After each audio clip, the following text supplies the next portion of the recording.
12 जून 1975 को इलाहाबाद उच्च न्यायालय ने इंदिरा गांधी के चुनाव प्रतिद्वंदी राजनारायण की याचिका पर निर्णय दिया कि इंदिरा गांधी ने वर्ष 1971 के लोकसभा चुनाव में सरकारी मशीनरी का दुरुपयोग कर चुनाव जीता था, इसलिए उनका चुनाव रद्द कर दिया, जिसके कारण 25 जून 1975 को तत्कालीन राष्ट्रपति फखरुद्दीन अली अहमद ने तत्कालीन प्रधानमंत्री इंदिरा गांधी के कहने पर संविधान के अनुच्छेद 352 के अधीन आपातकाल की घोषणा कर दी। यह आपातकाल 21 मार्च 1977 तक रहा। स्वतंत्र भारत के इतिहास में आपातकाल को अलोकतांत्रिक और सबसे विवादास्पद काल कहते हैं। राष्ट्रीय स्वयंसेवक संघ ने आपातकाल का घोर विरोध किया। पुलिस आरएसएस पर टूट पड़ी, उसके हजारों कार्यकर्ता जेल गए एवं अनेक कार्यकर्ताओं ने बलिदान दिया। संघ स्वयं सेवकों ने लगाए गए प्रतिबंध एवं मौलिक अधिकारों के हनन के विरुद्ध सत्याग्रह किया। आपातकाल में संघ द्वारा किए गए विरोध प्रदर्शनों से राष्ट्रीय स्वयंसेवक संघ लोगों में काफी प्रसिद्ध हो गया। आपातकाल लगने के पूर्व कांग्रेस ने 20 जून 1975 को एक विशाल रैली की, जिसमें देवकांत बरुआ ने कहा था, इंदिरा तेरी सुबह की जय, तेरी शाम की जय, तेरे काम की जय, तेरे नाम की जय। इसी रैली में अपने भाषण में इंदिरा गांधी ने घोषणा की कि वे प्रधानमंत्री पद से त्यागपत्र नहीं देंगी। आपातकाल में नागरिक अधिकारों को स्थगित कर दिया गया और सभी प्रकार के चुनाव भी स्थगित कर दिए गए। सत्ता विरोधियों को बंदी बनाया गया, प्रेस पर भी प्रतिबंध लगाया गया और पत्रकार भी बंदी बनाए गए। इंदिरा गांधी के पुत्र संजय गांधी के नेतृत्व में पुरुष नसबंदी अभियान चलाया गया। कहते हैं कि अविवाहित युवकों की जबरन नसबंदी की गई। जयप्रकाश नारायण जी ने आपातकाल का विरोध किया। उन्होंने इसे भारतीय इतिहास की सर्वाधिक काली अवधि कहा। जयप्रकाश नारायण ने दिल्ली के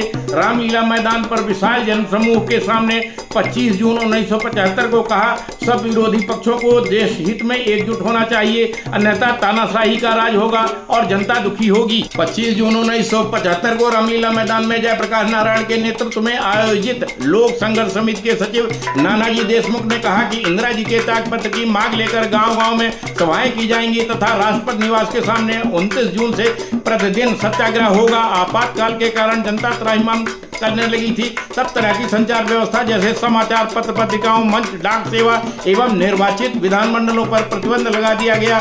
ऐसे में जन आंदोलन को राष्ट्रीय स्वयंसेवक संघ ने संचालित किया। संघ की देश भर में फैली शाखाओं के माध्यम से स्वयं सेवकों ने जन जन से संपर्क किया, इसलिए संचार माध्यमों को ठप करने का प्रभाव राजनीतिक दलों पर तो पड़ा, किंतु संघ पर उसका प्रभाव बिल्कुल नहीं पड़ा।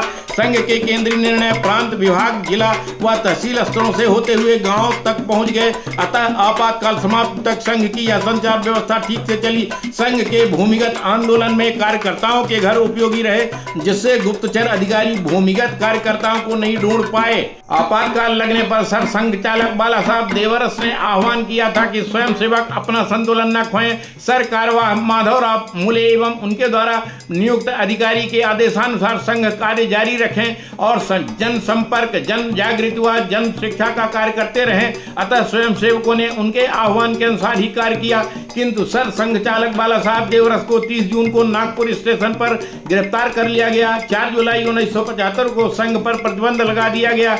लोक संघर्ष समिति के आपातकाल विरोधी संघर्ष में 1 लाख से अधिक स्वयंसेवकों ने सत्याग्रह किया। सत्याग्रह करने वाले कुल 1,30,000 में से 1 लाख से अधिक संघ के थे। मीसा के अधीन जो 30,000 लोग बंदी बनाए गए, उनमें से 25,000 से अधिक स्वयंसेवक थे। आपातकाल के दौरान संघ के 100 कार्यकर्ताओं का जेल एवं कुछ का बाहर बलिदान हो गया। उनमें संघ के अखिल भारतीय व्यवस्था प्रमुख श्री पांडुरंग क्षीरसागर भी थे।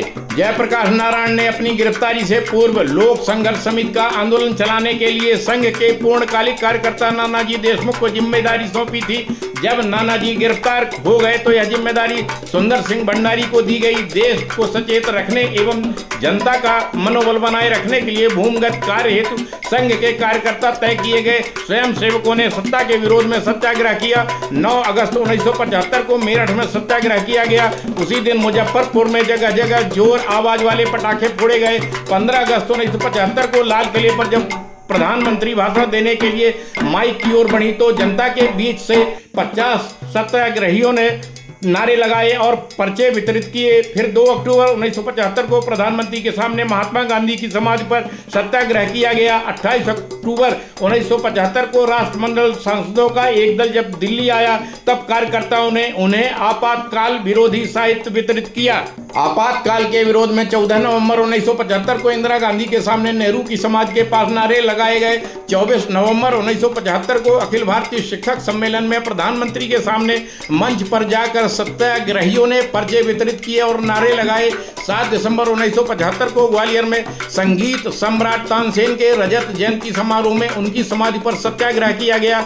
12 दिसंबर 1975 को दिल्ली में स्वामी श्रद्धानंद की मूर्ति के सामने सरदार पटेल की बेटी मणिबेन पटेल के नेतृत्व में महिलाओं द्वारा सत्याग्रह किया गया।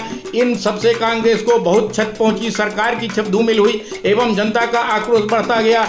इसलिए प्रधानमंत्री इंदिरा गांधी ने लोकसभा भंग करके चुनाव कराने की अनुशंसा की और चुनाव में कांग्रेस पराजित हो गई। इंदिरा गांधी स्वयं रायबरेली से चुनाव हार गई तथा जनता पार्टी के मोरारजी देसाई प्रधानमंत्री बने और स्वतंत्र भारत में पहली बार गैर कांग्रेसी सरकार बनी।